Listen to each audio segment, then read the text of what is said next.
قال رب إني ظلمت نفسي فاغفر لي السلام عليكم ورحمة الله وبركاته.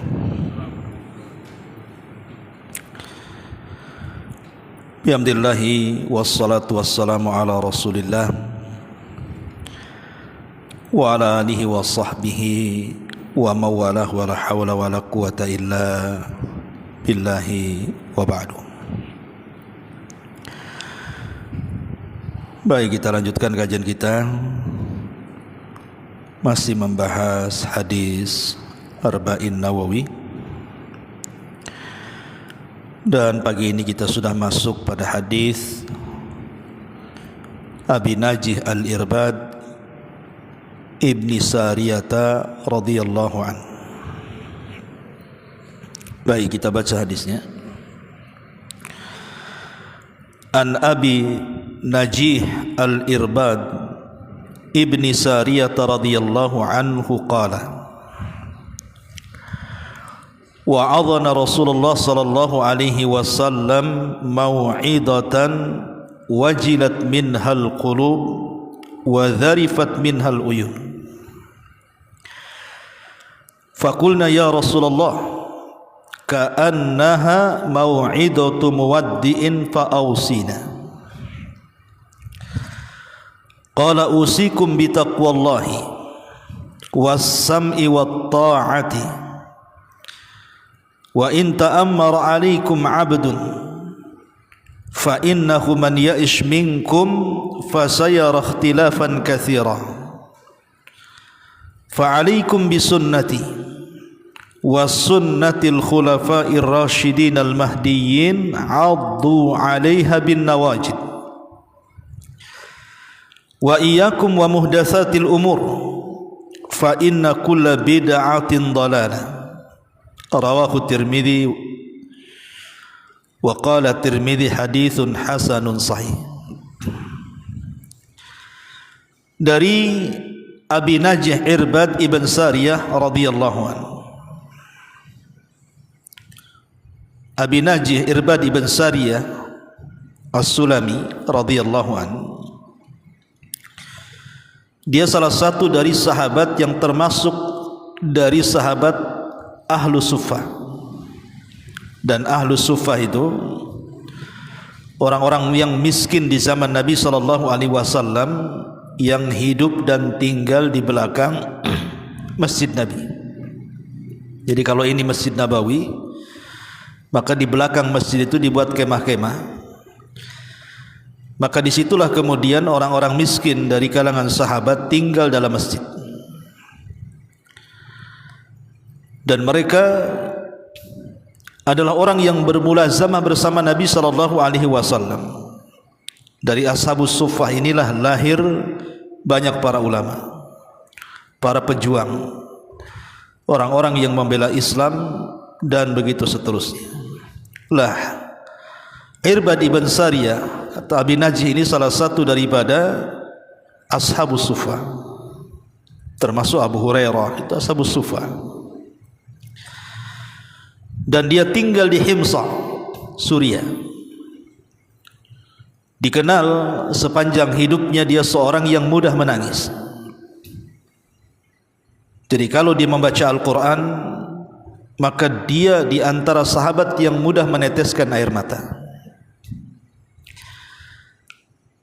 Dan dia meriwayatkan dari Nabi SAW 4 hadis. Salah satunya hadis yang kita bahas ini. Jadi beliau meriwayatkan dari Nabi SAW 4 hadis. Salah satunya hadis yang kita akan bahas, hadis Irbad ibni Sariyah radhiyallahu anhu. Di sini Nabi Irbad ibni Sariyah radhiyallahu anhu mengatakan wa'adhana Rasulullah sallallahu alaihi wasallam mau'idatan. Nabi SAW, kata hadis Irbad ibn Sariyah, beliau memberikan wasiat kepada kami, wejangan kepada kami, sebuah mau'idhah, sebuah arahan. Dan ulama mengatakan bahwa mau'idhah itu terdiri daripada tarhib dan targhib. Tarhib itu artinya menakut-nakuti, targhib itu artinya memberikan kabar gembira. Begitulah seorang dai kalau berceramah, jangan nakut-nakuti dengan neraka terus, tetapi juga berikan harapan dengan surga. Lah disebut mau'idhah karena banyak pelajaran di dalamnya. Lah mau'idhah yang disampaikan Nabi SAW ini, kata Irbad ibn Sariyah, dharifat minhal uyun wajilat minhal qulub wa dharifat minhal uyun, di mana hati-hati para sahabat bergetar dan mata-mata mereka meneteskan air mata. Makanya kemudian dikatakan ka'annaha mau'idhatu muwaddi'in, seolah-olah nasihat atau mau'idhah yang disampaikan Rasul itu adalah nasihat terakhir yang akan disampaikan beliau. Sebagian ulama hadis mengatakan boleh jadi karena panjangnya nasihat tidak sebagaimana biasa, atau karena nasihatnya penuh dengan pengaruh, mempengaruhi jiwa para sahabat sehingga mereka meneteskan air mata dan bergetar jiwa-jiwa mereka, sehingga menyangka para sahabat bahwa ini adalah nasihat terakhir. Makanya para sahabat mengatakan, fa'ausina ya Rasulullah, berikan wasiat kepada kami wahai Rasul. Maka Nabi SAW mengatakan, usikum bitaqwallah, aku wasiatkan kalian untuk senantiasa bertakwa kepada Allah. Dan takwa itu secara global adalah menjalankan perintah dan menjauhi larangan. Umar bin Khattab radhiyallahu anhu pernah bertanya kepada Ka'ab al-Akhbar soal makna daripada takwa. Maka Ka'ab al-Akhbar mengatakan,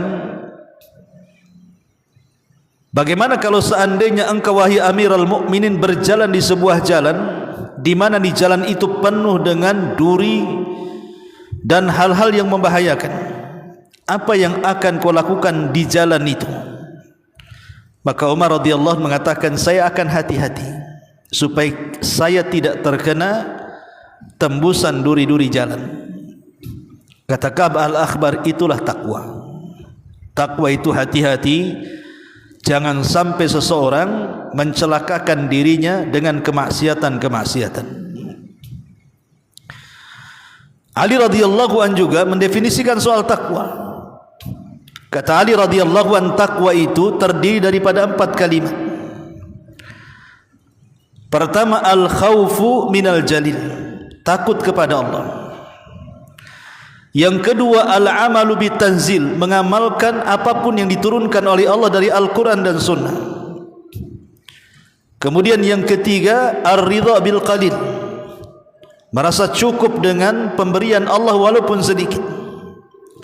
Kemudian yang keempat, al-isti'dad liyaumir rahil, persiapan diri mengumpulkan banyak bekal untuk setelah kematian. Itulah takwa, kata Ali.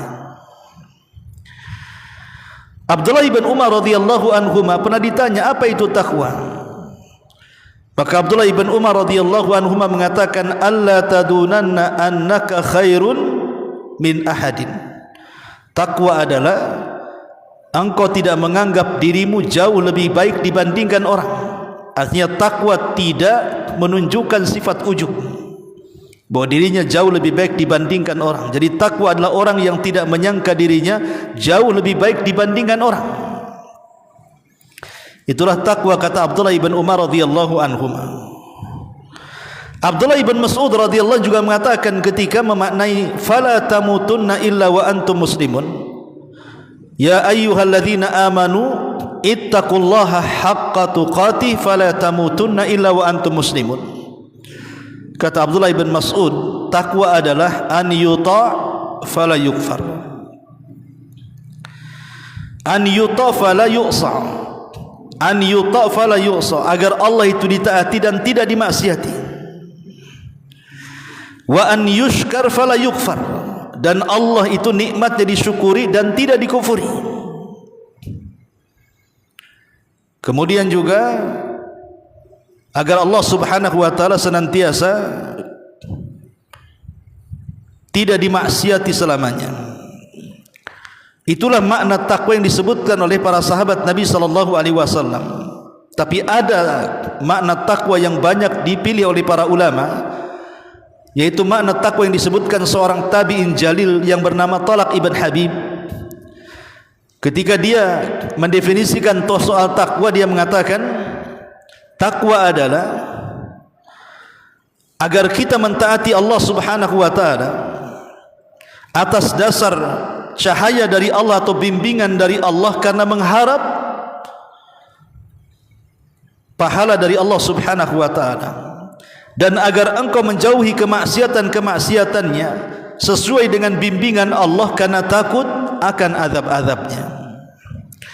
Itulah takwa yang paling, atau definisi takwa yang paling bagus yang disebutkan oleh para ulama. Yang disebutkan Talaq bin Habib, seorang ulama tabi'in, bahwa takwa adalah engkau mentaati Allah atas bimbingan Allah karena mengharap surga Allah, dan engkau takut kepada Allah karena bimbingan Allah, karena takut akan azab Allah. Itulah takwa. Kalau kita kumpulkan semua definisi takwa itu, artinya takwa itu menjalankan perintah dan menjauhi larangan. Itulah globalnya. Lah Nabi sallallahu alaihi wasallam mengatakan, usikum bitaqwallah. Aku wasiatkan kalian dengan takwa kepada Allah Azza wa Jalla. Kemudian was-sam'i wa ta'ah, agar senantiasa mendengar dan meletakkan ketaatan. Maksudnya apa? Maksudnya agar kita senantiasa mendengar apa yang dikatakan pemerintah, dan agar kita senantiasa taat dengan apapun yang diputuskan pemerintah. Kalau pemerintah memutuskan sesuatu, wajib kita dengar dan wajib kita taat selama perintahnya tidak bermaksiat. Kalau perintahnya bermaksiat kepada Allah Subhanahu wa taala, la ta'ata li makhluqin fi maksiatil khaliq, tidak ada ketaatan kepada Allah dalam rangka bermaksiat kepada Sang Pencipta Allah Subhanahu wa taala. Tapi selama perintah dari pemerintah itu adalah sebuah kebaikan, tidak bertentangan dengan Al-Quran dan Sunnah, maka kita wajib dengar dan kita wajib taat. Wa in ta'ammara alaikum adun, walaupun pemerintah kalian dikuasai oleh hamba sahaya. Siapapun yang memerintah negeri ini tanpa pandang bulu, maka kita wajib dengar dan wajib taat untuk supaya tidak terjadi perpecahan di mana-mana. Kemudian Nabi SAW mengatakan, fa innahu man ya'ish minkum, maka siapapun yang hidup di antara kalian sepeninggalku, fasayara ikhtilafan katsira, maka dia akan melihat perselisihan yang banyak, perbalahan yang banyak yang akan kalian lihat kelak. Nabi SAW ingin mengatakan tentang sidqun nubuwah, kebenaran kenabian, bahwa apa yang dikatakan Rasul tidak mungkin dusta, pasti terjadi. Ketika Rasul mengatakan siapapun yang hidup di antara kalian sepeninggalku, maka kalian akan melihat banyak perselisihan, seolah-olah Rasul mengatakan bahwa Islam akan berubah. Islam di zaman Rasul dan para sahabat itu akan berubah dengan seiringnya zaman dan waktu sepeninggal Nabi sallallahu alaihi wasallam. Dan itu terbukti. Kita tahu bahwa setelah khilafah nubuah 30 tahun, maka sudah tidak ada lagi khilafah. Selama 30 tahun berubah menjadi kekuasaan yang disebut dengan mulkun wa rahmah, kerajaan yang penuh dengan rahmat. Kemudian hilangnya kerajaan yang penuh dengan rahmat, datang kerajaan yang bercampur antara hak dan yang batil. Kemudian hilang kerajaan yang penuh dengan yang bercampur antara hak dan yang batil, maka muncullah kerajaan yang penuh dengan kebatilan. Sampai nanti di akhir zaman barulah akan kembali kerajaan ala minhajin nubuwah yang dipimpin Al-Mahdil Muntadhar. Sehingga kita tahu bahwa dari zaman Nabi SAW sampai ke zaman Al-Mahdi itu terjadi fase yang akan terjadi perubahan terhadap Islam. Makanya Nabi SAW mengatakan, sepeninggalku pasti kalian akan melihat perselisihan dalam Islam. akan muncul kelompok-kelompok sesat seperti Khawarij, kemudian Syiah, Qadariyah, Jabariyah dan macam-macam kelompok yang merupakan sempalan Islam. Sebagiannya keluar dari Islam, sebagian sesat dalam Islam. Tapi Nabi SAW mengatakan, fa'alaikum bisunnati wa sunnatil khulafa'ir rasyidin al-mahdiyyin. Tapi wajib atas kalian berpegang dengan sunnahku. Jadi saat terjadi perselisihan, kembalilah kepada sunnahku dan sunnah para khulafa'ur rasyidin. Disinilah terjadi perselisihan ulama. Apa yang dimaksud sunnah para khulafa'ur rasyidin ini? Apakah yang dimaksud sunnah khulafa'ur rasyidin ini adalah sunnah yang tidak bertentangan dengan sunnah Nabi SAW? Kalau memang ini, lalu apa gunanya berpegang dengan khulafa'ur rasyidin? Langsung aja berpegang dengan Nabi. Kenapa mesti mencontoh para khulafa'ur rasyidin kalau toh juga apa yang dikatakan khulafa'ur rasyidin ini adalah apa yang disampaikan Nabi kepada mereka, kemudian oleh para sahabat disampaikan kepada kita. Kalau ini yang dimaksud, tidak perlu kita berpegang kepada sunnah para sahabat, langsung saja berpegang kepada sunnah Nabi. Tetapi ada yang memahami bahwa yang dimaksud sunnah khulafa'ur rasyidin adalah sunnah khusus yang bersumber dari para sahabat, yang berbeda dengan dari Nabi SAW, tapi tidak menyelisihi Nabi. Contoh umpamanya, ketika Ali radhiyallahu an memberikan hukuman cambuk kepada peminum khamr di masa kekhilafahannya, kebetulan ada seorang yang bernama Khalid ibn Utbah, itu minum khamr, ketangkap basah. Kemudian oleh Ali radhiyallahu an memerintahkan Abdullah ibn Ja'far untuk mencambuknya. Akhirnya kemudian Ali pun menghitung cambukan Abdullah ibn Ja'far kepada Khalid ibn Utbah, 1, 2, 3, 4 sampai 40 cambukan. Kemudian kata Ali, stop, jangan dilanjut. Kemudian Abdullah ibn Ja'far mengatakan, bukankah di masa Umar bin Khattab orang yang minum khamr itu dicambuk 80 kali? Kenapa engkau membatasi 40 kali? Maka Ali radhiyallahu an mengatakan, Nabi SAW pernah mencambuk orang yang minum khamr 40 kali. Abu Bakar Siddiq radhiyallahu an pernah mencambuk orang yang minum khamr 40 kali. Umar radhiyallahu an pernah mencambuk 80 kali. Kata Ali, semuanya adalah sunnah. Semuanya adalah sunnah. Kenapa Umar radhiyallahu an menambah? Bukankah Rasul hanya mencambuk para peminum khamr itu 40 kali? Kemudian di masa Abu Bakar juga 40 kali. Kenapa oleh Umar ditambah 80 kali? Karena Umar mengkias para peminum khamr ini sama dengan orang-orang yang menuduh wanita baik-baik dianggap pezina. Kalau ada orang yang menuduh wanita-wanita yang baik-baik dikatakan pezina dan dia tidak mampu mendatangkan bukti, maka dia dicambuk 80 kali. Umar mengkiaskan dengan hukum orang yang dicambuk karena menuduh wanita berzina. Karena biasanya orang yang minum khamr hilang ingatan, hilang akalnya, terkadang terkeluar dari lisannya menuduh orang sembarangan. Makanya dikiaskan di situ. Makanya Umar mencambuk 80 kali, tapi di masa Ali dikembalikan menjadi 40 kali. Tapi Ali tidak mengingkari apa yang dilakukan Umar. Makanya dia mengatakan Rasul pernah mencambuk 40 kali, Abu Bakar pernah mencambuk 40 kali, Umar mencambuk 80 kali. Semuanya dianggap sunnah. Jadi yang dimaksud berpegang kepada khulafa'ur rasyidin maksudnya sunnah yang khusus dari mereka. Karena Umar menambah dari 40 yang ditetapkan Nabi menjadi 80. Atau contoh yang lain, di masa Nabi SAW adzan Jumat 1 kali, di masa Abu Bakar adzan Jumat 1 kali, di masa Umar adzan Jumat 1 kali, di masa Utsman adzan Jumat 2 kali. Utsman menambah, padahal Rasul melakukan 1 kali adzan Jumat. Kemudian Abu Bakar dan Umar juga 1 kali. Di masa Utsman adzan Jumat 2 kali. Kenapa Utsman melakukannya? Karena di masa Utsman kaum muslimin makin banyak, sehingga kalau umpamanya seorang mengumandangkan azan Jumat tidak kedengaran ke pasar sana. Makanya kemudian Utsman meletakkan muadzin di pasar supaya mereka tahu bahwa ini datang waktu Jumat. sehingga mereka pulang mempersiapkan Jumat, kemudian langsung ke masjid dan azan lagi. Lah azan 2 kali yang ditentukan Utsman itu adalah sunnah khulafa ar-rasyidin. Jadi maksudnya ketika Rasul mengatakan fa'alaikum bisunnati, wajib atas kalian berpegang dengan sunnahku dan sunnah khulafa ar-rasyidin, maksudnya adalah bukan sunnah umum, tapi sunnah khusus yang datang dari mereka. Atau secara singkat adalah yang dimaksud sunnah khulafa ar-rasyidin adalah pemahaman para sahabat.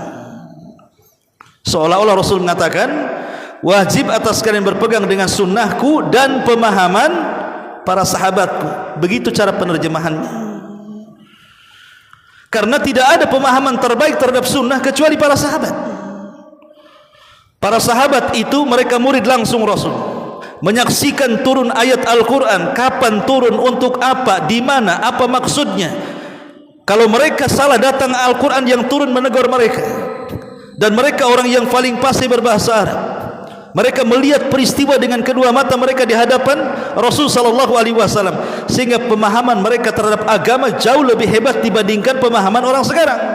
Jadi seolah-olah Rasul mengatakan fa'alaikum bisunnati, wajib atas kalian berpegang dengan sunnahku, wa sunnatil khulafa'ur rasyidin, dan sunnah para khulafa'ur rasyidin, maksudnya para sahabat, artinya berpegang dengan pemahaman mereka. Itulah yang disebut dengan manhaj salaf. Manhaj salaf itu kembali kepada pemahaman para sahabat di dalam memahami nas Al-Quran dan sunnah Nabi sallallahu alaihi wasallam. Kemudian Rasul mengatakan addu 'alaiha bin nawajid, maka gigitlah sunnah kalian, sunnah Nabi dan pemahaman para sahabat itu dengan gerham kalian, supaya jangan keluar, jangan lepas.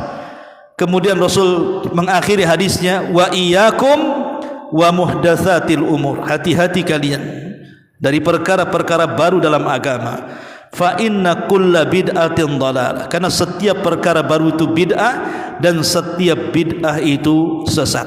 Hadis ini dikeluarkan Abi Daud dan Tirmidzi mengatakan hadis hasan sahih. Wallahu a'lam.